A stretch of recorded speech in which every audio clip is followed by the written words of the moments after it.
السلام علیکم ورحمۃ اللہ وبرکاتہ۔ تو کیسے ہو آپ لوگ سب؟ ہمارے اس یوٹیوب چینل اسلامک دنیا پر آپ کا تہہ دل سے استقبال ہے۔ آج ہم آپ کے لیے لے کر آئے ہیں جنگ احد کی لڑائی کا پارٹ 3۔ پر ابھی تک اگر آپ نے پارٹ 1 اور پارٹ 2 نہیں دیکھا ہو تو کمنٹ کے اندر ڈسکرپشن کے اندر لنک دی گئی ہے پارٹ 1 اور 2 کی، جائیے پہلے وہاں جا کر پارٹ 1 اور 2 دیکھ لیجئے۔ آج ہم آپ کو پارٹ 3 کے ساتھ جنگ احد کی لڑائی کا پورا واقعہ تفصیل سے بتا دیں گے، تو ہمارے ساتھ بنے رہیے گا۔ چلیے شروعات کرتے ہیں پاک نام اللہ تعالیٰ کے، بسم اللہ الرحمن الرحیم۔ اس گھمسان کی لڑائی اور مار دھاڑ کے ہنگاموں میں ایک بہادر مسلمان کھڑا ہوا، نہایت ہی بے پرواہی کے ساتھ کھجور کھا رہا تھا۔ ایک دم آگے بڑھا اور عرض کیا کہ یا رسول اللہ صلی اللہ تعالیٰ علیہ وسلم، اگر میں اس وقت شہید ہو جاؤں تو میرا ٹھکانہ کہاں ہوگا؟ آپ نے ارشاد فرمایا کہ تو جنت میں جائے گا۔ وہ بہادر اس فرمان بشارت کو سن کر مست و بے خود ہو گیا، ایک دم کفار کے ہجوم میں کود پڑا اور ایسی شجاعت کے ساتھ لڑنے لگا کہ کافروں کے دل دہل گئے۔ اسی طرح جنگ کرتے کرتے شہید ہو گیا۔ حضرت عمرو بن جمور انصاری رضی اللہ تعالیٰ عنہ لنگڑے تھے۔ یہ گھر سے نکلتے وقت یہ دعا مانگ کر چلے تھے کہ یا اللہ، مجھ کو میدان جنگ سے اہل و عیال میں آنا نصیب مت کر۔ ان کے 4 فرزند بھی جہاد میں مصروف تھے۔ لوگوں نے ان کو لنگڑا ہونے کی بنا پر جنگ کرنے سے روک دیا تو یہ حضور صلی اللہ علیہ وسلم کی بارگاہ میں گڑ گڑا کر عرض کرنے لگے کہ یا رسول اللہ صلی اللہ تعالیٰ علیہ وسلم، مجھ کو جنگ میں لڑنے کی اجازت عطا فرمائیے۔ میری تمنا ہے کہ میں بھی لنگڑاتا ہوا باغ بہشت میں خیرامہ چلا جاؤں۔ ان کی بے قراری اور گیا و جاری سے رحمت عالم صلی اللہ تعالیٰ علیہ وسلم کا قلب مبارک متاثر ہو گیا اور آپ نے ان کو جنگ کی اجازت دے دی۔ یہ خوشی سے اچھل پڑے اور اپنے ایک فرزند کو ساتھ لے کر کافروں کے ہجوم میں گھس گئے۔ حضرت ابو طلحہ رضی اللہ تعالیٰ عنہ کا بیان ہے کہ میں نے حضرت عمرو بن جمور رضی اللہ تعالیٰ عنہ کو دیکھا کہ وہ میدان جنگ میں یہ کہتے ہوئے چل رہے تھے کہ خدا کی قسم میں جنت کا مستحق ہوں۔ ان کے ساتھ ساتھ ان کو سہارا دیتے ہوئے ان کا لڑکا بھی انتہائی شجاعت کے ساتھ لڑ رہا تھا، یہاں تک کہ یہ دونوں شہادت سے سرفراز ہو کر باغ بہشت میں پہنچ گئے۔ لڑائی ختم ہو جانے کے بعد ان کی بیوی ہند زوجہ عمرو بن جموح میدان جنگ میں پہنچی اور اس نے ایک اونٹ پر ان کی اور اپنے بھائی اور اپنے بیٹے کی لاش کو لاد کر دفن کے لیے مدینہ لانا چاہا تو ہزار کوشش کے باوجود کسی طرح بھی وہ اونٹ ایک قدم بھی مدینہ کی طرف نہیں چلا، بلکہ وہ میدان جنگ ہی کی طرف بھاگ رہا تھا۔ ہند نے جب حضور صلی اللہ تعالیٰ علیہ وسلم سے یہ مناظرہ عرض کیا تو آپ صلی اللہ تعالیٰ علیہ وسلم نے فرمایا کہ یہ بتا، کیا عمرو بن جمور رضی اللہ تعالیٰ عنہ نے گھر سے نکلتے وقت کچھ کہا تھا؟ ہند نے کہا جی ہاں، وہ یہ دعا کر کے گھر سے نکلے تھے کہ یا اللہ، مجھ کو میدان جنگ سے اہل و عیال میں آنا نصیب مت کر۔ آپ نے ارشاد فرمایا کہ یہی وجہ ہے کہ اونٹ مدینے کی طرف نہیں چل رہا ہے۔ اسی سرما گرمی میں اور پریشانی کے عالم میں جب کہ بکھرے ہوئے مسلمان ابھی رحمت عالم صلی اللہ تعالیٰ علیہ وسلم کے پاس جواب بھی نہیں ہوئے تھے کہ عبداللہ بن کمیہ جو قریش کے بہادروں میں بہت ہی نامور تھا، اس نے نہ کہا حضور صلی اللہ تعالیٰ علیہ وسلم کو دیکھ لیا، ایک دم بجلی کی طرح صفوں کو چیرتا ہوا آیا اور تاجدار عالم دو صلی اللہ تعالیٰ علیہ وسلم پر قاتلانہ حملہ کر دیا۔ ظالم نے پوری طاقت کے ساتھ آپ کے چہرے انور پر تلوار ماری، جس سے خود کی 2 کڑیاں رخ انور میں چبھ گئی۔ ایک دوسرے کافر نے آپ کے چہرے اقدس پر ایسا پتھر مارا کہ آپ کے 2 دانت مبارک شہید اور نیچے کا مقدس ہونٹ زخمی ہو گیا۔ اللہ اکبر۔ اسی حالت میں امیہ بن خلف ملعون اپنے گھوڑے پر سوار ہو کر آپ کو شہید کر دینے کی نیت سے آگے بڑھا۔ حضور اقدس صلی اللہ تعالیٰ علیہ وسلم نے اپنے ایک جان نثار صحابی حضرت حارث بن نسمہ رضی اللہ تعالیٰ عنہ سے ایک چھوٹا سا نیزہ لے کر امیہ بن خلف کی گردن پر مارا، جس سے وہ تلملا گیا۔ گردن پر بہت معمولی زخم آیا اور وہ بھاگ نکلا، مگر اپنے لشکر میں جا کر اپنی گردن کے زخم کے بارے میں لوگوں سے اپنی تکلیف اور پریشانی ظاہر کرنے لگا اور بے پناہ ناقابل برداشت درد کی شکایت کرنے لگا۔ اس پر اس کے ساتھیوں نے کہا یہ تو معمولی خراش ہے، اس قدر کیوں پریشان ہو رہے ہو؟ اس نے کہا تم لوگ نہیں جانتے کہ ایک مرتبہ مجھ سے محمد صلی اللہ تعالیٰ علیہ وسلم نے کہا تھا میں تم کو قتل کروں گا، اس لیے یہ تو بہرحال زخم ہے۔ میں تو یہ عقیدے میں ہوں کہ اگر وہ مجھ پر تھوک بھی دیتے تو میں سمجھ لیتا میری موت یقینی ہے۔ اس کا واقعہ یہ ہے کہ امیہ بن خلف نے مکہ میں ایک گھوڑا پالا تھا جس کا نام اس نے عود رکھا تھا۔ وہ روزانہ اس کو چراتا اور لوگوں سے کہتا کہ میں اسی گھوڑے پر سوار ہو کے ایک دن محمد صلی اللہ تعالیٰ علیہ وسلم کو قتل کروں گا۔ جب حضور صلی اللہ تعالیٰ علیہ وسلم کو اس کی خبر ہوئی تو آپ نے فرمایا کہ میں امیہ بن خلف کو قتل کروں گا، کیونکہ امیہ بن خلف اپنے اسی گھوڑے پر چڑھ کر جنگ احد میں آیا تھا تو یہ واقعہ پیش آیا۔ امیہ بن خلف نیزے کے زخم سے بے قرار ہو کر رستے بھر تڑپتا رہا اور بلبلاتا رہا، یہاں تک کہ جنگ احد میں واپس آتے ہوئے مقام شرف میں مر گیا۔ اس طرح ابن کمیہ ملعون، جس نے حضور صلی اللہ تعالیٰ وسلم کے رخ انور پر تلوار چلا دی تھی نا، ایک پہاڑی بکرے کو خدا بندے قہار نے و جبار نے اس پر مسلط فرما دیا اور اس کو سنگ مار مار کر چھلنی بنا ڈالا اور پہاڑ کی بلندی سے نیچے گرا دیا، جس سے اس کی لاش کے ٹکڑے ٹکڑے ہو کر زمین پر بکھر گئے۔ اللہ اکبر۔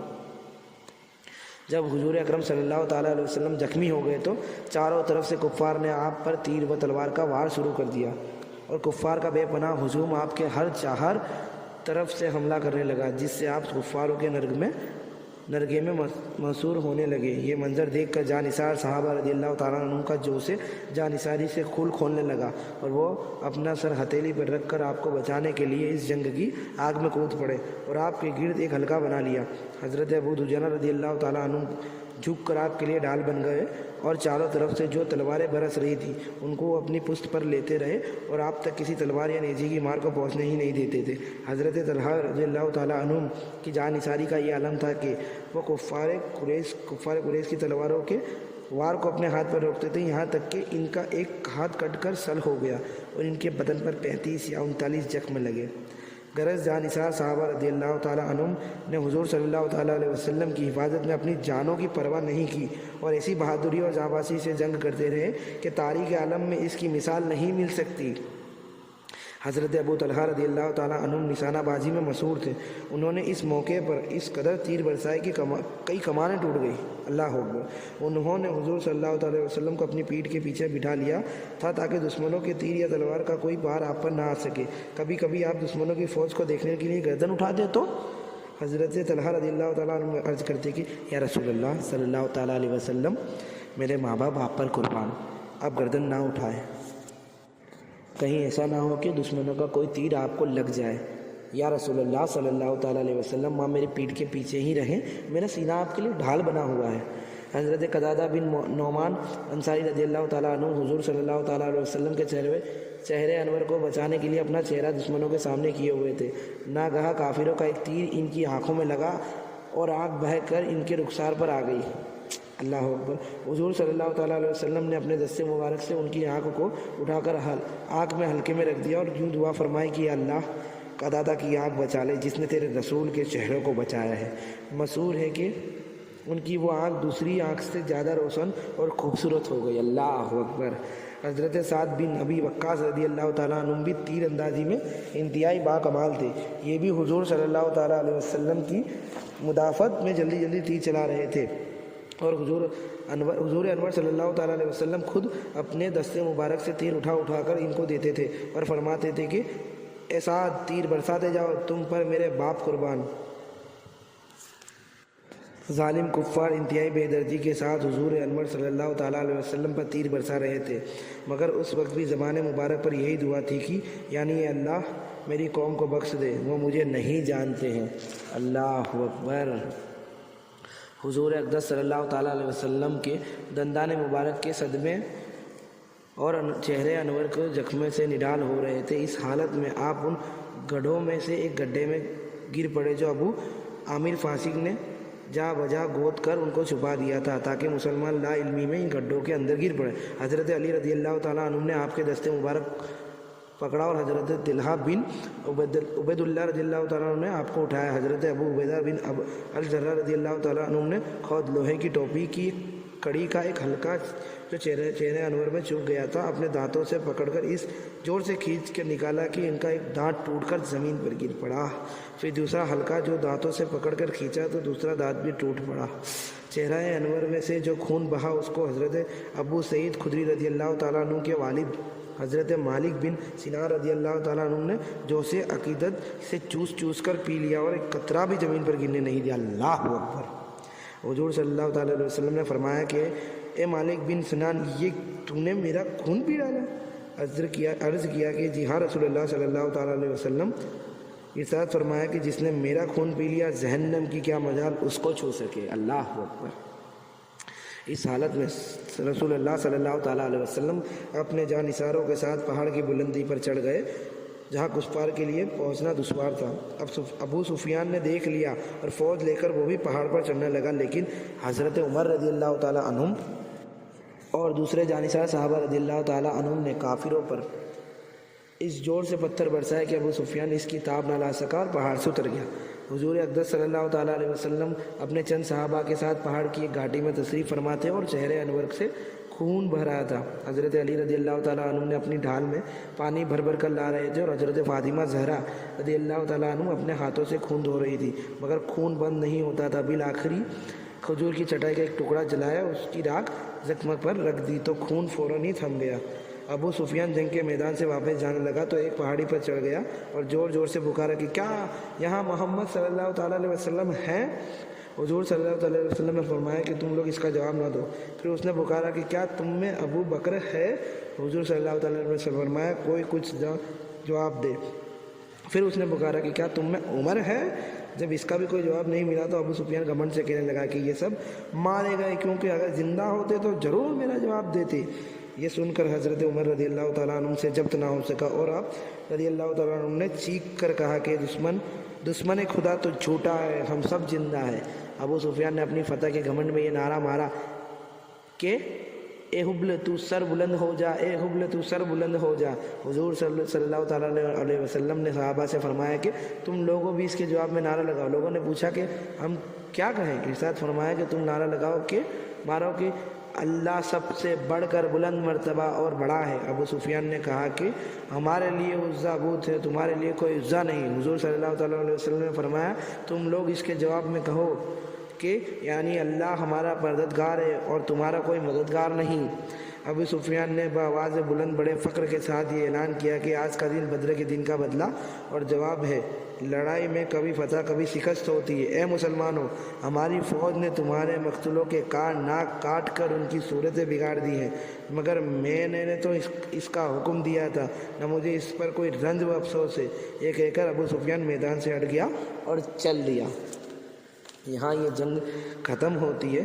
پنے کچھ قصہ میں آپ کو بتاتا ہوں۔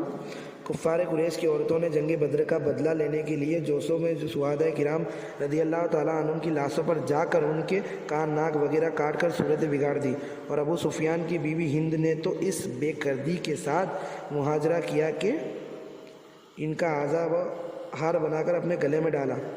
حضرت ہند حضرت حمزہ رضی اللہ تعالیٰ عنہ کی مقدس لاش کو تلاش کرتی رہی پھر رہی تھی، کیونکہ حضرت حمزہ رضی اللہ تعالیٰ عنہ نے جنگ بدر کے دن ہند کے باپ عتبہ کو قتل کیا تھا۔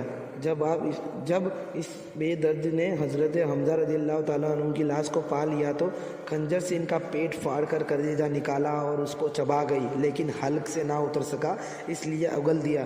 تاریخوں میں ہند کا لقب جو جگر خواب ہے وہ اسی واقعے کی بنا پر ہے۔ ہند اور اس کے شوہر ابو سفیان نے رمضان 8ویں ہجرت میں فتح مکہ کے دن اسلام قبول کر لیا۔ اس جنگ میں 70 صحابہ کرام رضی اللہ تعالیٰ عنہ نے جام شہادت نوش فرمایا، جن میں 4 مہاجرین اور 66 انصار تھے۔ 30 کی تعداد میں کفار بھی نہایت ذلت کے ساتھ قتل ہوئے، مگر مسلمانوں کی مفلسی کا یہ عالم تھا کہ ان شہداء کرام رضی اللہ تعالیٰ عنہ کے کفن کے لیے کپڑا بھی نہیں تھا۔ حضرت مصعب بن عمیر رضی اللہ تعالیٰ عنہ کا یہ حال تھا کہ بوقت شہادت ان کے بدن پر صرف ایک اتنی بڑی کملی تھی کہ ان کی لاش کو قبر میں لٹانے کے بعد اگر ان کا سر ڈھانپا جاتا تو پاؤں کھل جاتا تھا، اور اگر پاؤں کو چھپایا جاتا تھا تو سر کھل جاتا تھا۔ بالآخر سر چھپا دیا گیا اور پاؤں پر اس گھر گھاس ڈال دی گئی۔ شہداء کرام خون میں لتھڑے ہوئے 2 شہید ایک قبر میں دفن کیے گئے۔ جس کو قرآن زیادہ یاد ہوتا تھا اس کو آگے رکھتے تھے۔ چلیے، اس طرح ہم نے آپ کو جنگ احد کا پورا واقعہ تفصیل کے ساتھ بیان کیا ہے۔ اگر اب ہم یہ چاہیں گے کہ آپ کو بہت باریکی سے یہ سمجھ میں آ گیا ہوگا، اور جنہوں نے لائک اور سبسکرائب نہیں کیا وہ لائک اور سبسکرائب کر دیں، اور اسی طرح سے ہم آپ سے ملتے رہیں گے ایک نئے دن کے ساتھ، ایک اور نئی ویڈیو آپ کے سامنے لاتے رہیں گے۔ تو چلیے، دعا میں یاد رکھیے گا۔ اللہ حافظ۔